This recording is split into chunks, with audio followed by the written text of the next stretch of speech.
আসসালামু আলাইকুম সবাইকে। সবাই কেমন আছেন? সবাই ভালো আছেন? আলহামদুলিল্লাহ, আমরাও ভালো আছি। আখি আবিস লাইফস্টাইল ইউটিউব চ্যানেল এবং ফেসবুক পেজে আপনাদের সবাইকে স্বাগতম। তো আজকে রান্নাবান্না নিয়ে আজকে আবার চলে আসলাম। আজকে রান্না হবে হচ্ছে সাদা পোলাও এবং রোস্ট।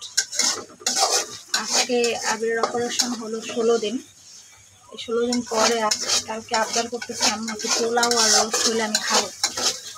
এই জন্য আজকে চলে আসলাম। তো এখানে পেঁয়াজ, কাঁচামরিচ, তেজপাতা, এলাচ, দারচিনি এবং হচ্ছে আদা রসুন বাটা সব কিছু দিয়ে এটাকে সুন্দর করে ভাজা করে নেব। এখানে সব কিছু ভাজা হয়ে গেছে, আর বেশি ভাজবো না। এবার হচ্ছে গরম পানি করে রাখছিলাম, এটা দিয়ে দিই।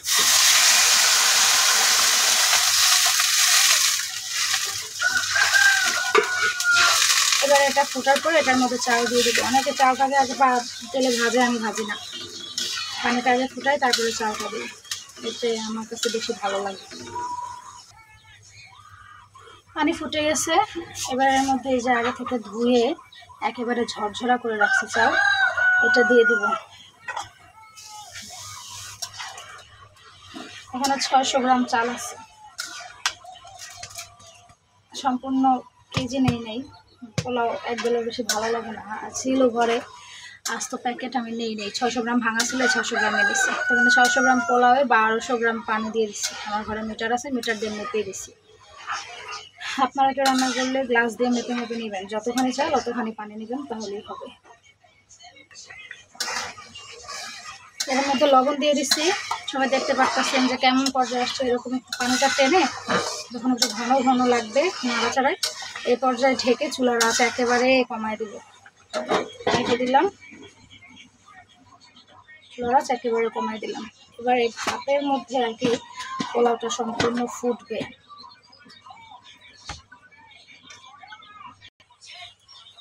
এই পর্যায়ে দেখি আমাদের পোলাওটা কেমন হয়েছে। সম্পূর্ণ পানি হয়েছে, এটাকে দ্রুত লাড়া দিয়ে চাল দেখা যাচ্ছে। চাল দেখা যাচ্ছে। এটা আরেকটু হবে বাবা, ঝরঝরা হবে ইনশাআল্লাহ, আরেকটু মোটা হবে। ওটা উপরেরটা নিচেরটা উপরে দিয়ে ঢেকে দেব।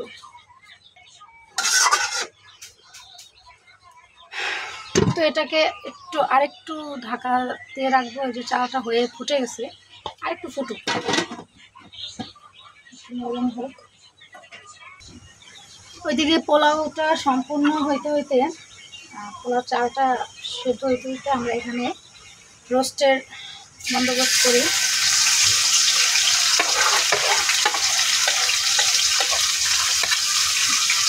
এখানে মশলা দিয়ে দিলাম, পেঁয়াজ, আদা রসুন বাটা, তেজপাতা, এলাচ, দারচিনি একসাথে দিয়ে এটাকে তেলে ভেজে নেব। আর এই যে আগে থেকে মুরগি ভেজে রাখছে, এটা দেশি মুরগি আমার খামারের, এই চিকন পুরো দেশি মুরগি। এটাই করে দেবো রোস্ট, ঘরে ছিল এটাই করে দিতেছি। তো দেখতে থাকেন, সিম্পল রোস্ট রান্না, কোনো মশলাপাতি বাইরে কিছু না, ঘরে সব কিছু দিয়েই। এই মশলাটা এবারে পেঁয়াজ, রসুন, আদা বাটা এবং দারচিনি, এলাচ মানে গরম মশলা দিয়ে এবারে ভাজা করবো। মশলাপাতি সব কিছু ভাজা হয়ে গেছে। এই পর্যায়ে হচ্ছে পানি দিয়ে দিব। আমি অফ ক্যামেরায় একটু মরিচ আর লবণ অ্যাড করে দিয়েছিলাম, হালকা পানি দিয়ে দিব অল্প। তারও যদি লেগে গেছে ওটাও ধরে দেবো।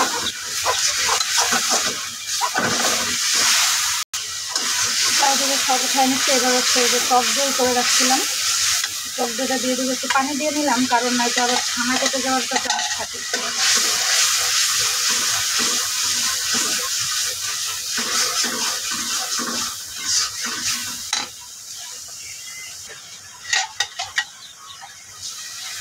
গ্লাস ধোয়া পানিটা দিয়ে দিলাম। এবার এটা ভালো করে কষাইলে এটা কষা হলে এটার কালারটা একটু চেঞ্জ হবে, এরকম সাদা থাকবে না। দেখতে থাকেন। মশলাটা ভাজা হয়ে গেছে, এবার দিয়ে দিব মাংসটা।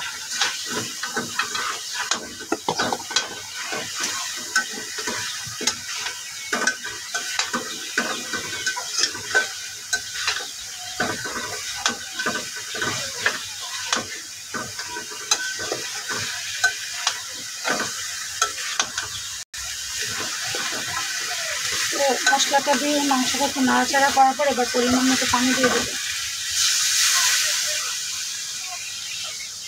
পানির পরিমাণটা একটু বেশি লাগবে, কারণ এটা তো ব্রয়লার মুরগি না, এটা একেবারে দেশি শক্ত মুরগি। দেশি মুরগিটা একেবারে শক্ত হয়।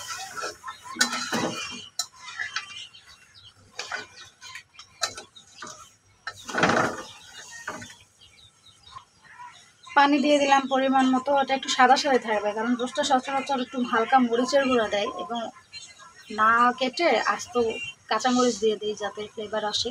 যেটাতে কোনো মরিচের গুঁড়া ইউজ করতে পারি নাই, কারণ হচ্ছে আবির অপারেশন হয়েছে, আবির খাবে, এই জন্য শুধু কাঁচামরিচের ঝাল হালকা। তো এই হচ্ছে ব্যাপার। তারপর ওই মাংসের ভাজাটা থেকে কালার সাইডে আর একটু কালার সুন্দর, আর একটু লাল লাল কালার আসবে। যাই হোক, এবার এটা সেদ্ধ হবে। এটা সেদ্ধ হতে অনেকটা টাইম লাগে, দেশি মুরগি যেহেতু, এই জন্য। তো আপনাদের বেশি বসায় রাখবো না, এডিট করে আমি লাস্ট লুকটা দেখাই দিব। এদিকে পোলাওটা হয়ে গেছে, পোলাওটা একটু নাড়া দিয়ে চুলা অফ করে দিছি। অবশ্য একটু হালকা লেগে গেছে, সমস্যা নেই। দেখতেই পারতেছেন পোলাওটা অনেকটা ঝরঝর হয়েছে, সম্পূর্ণ ঝরঝরে একটা পোলাও হয়েছে। একটু টিপ দিয়ে দেখাই। এই যে চালটা পুরো ফুটছে, কোনো কাঁচা ভাব নাই। তাই হচ্ছে পোলাও। আর রোস্ট হোক, তারপরে লাস্ট লুক দেখাইতেছি। তো এই যে হচ্ছে রোস্টের ফাইনাল লুক। কেমন যেন মনে হলো না যে বসাইলো আর নামাইলো হয়ে গেল। প্রায় 1 ঘন্টা পর আবার আসলাম, ক্যামেরা অন করলাম। এই হচ্ছে রোস্টের ফাইনাল লুক। এবার চুলাটা অফ করে দিব। কে কোথা থেকে দেখছেন কমেন্টে জানাবেন, এবং যদি ভিডিওগুলো ভালো লাগে অবশ্যই লাইক কমেন্ট শেয়ার করবেন, এবং ইউটিউব থেকে হলে সাবস্ক্রাইব করে দিবেন, এবং ফেসবুক থেকে হলে লাইক কমেন্ট করবেন, এবং ফলো বাটন আসলে তো ফলো দিবেন। আচ্ছা, যাই হোক, সবাই পাশে থাকবেন, দোয়া করবেন।